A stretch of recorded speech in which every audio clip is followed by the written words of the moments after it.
Сәлем достар, сізбен бүгін мен Диана, және де номерімізді қош келдіңіздер. Бүгін көкөнізді комментарий жазып ұмытпаңыздар. Көп адамның сұрауы Pinterest'тен қалай фото сохранить болады.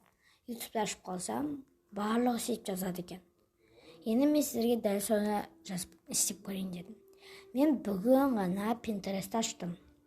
Өте күшті приложение екен, и менің өзім іздедім.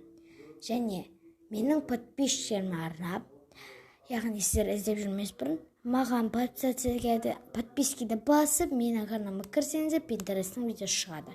Осыны көріңіздер. Ең алдымен көп видеоны созбай, Pinterest'ке кіріп те аламыз. Өзіңізге қалаған поискқа жазасыздар. Мысалы, Мейке деп жаздым мен. Любой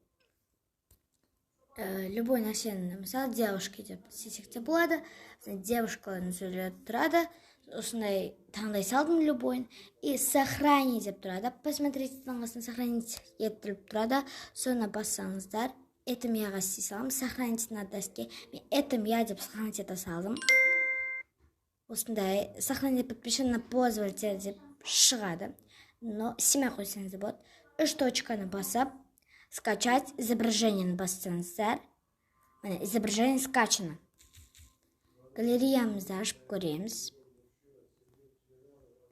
Ашып қарасаңыздар, осындай сурет бағана сохранить еткенім, ал мынау дәл қазір сохранить еткенім.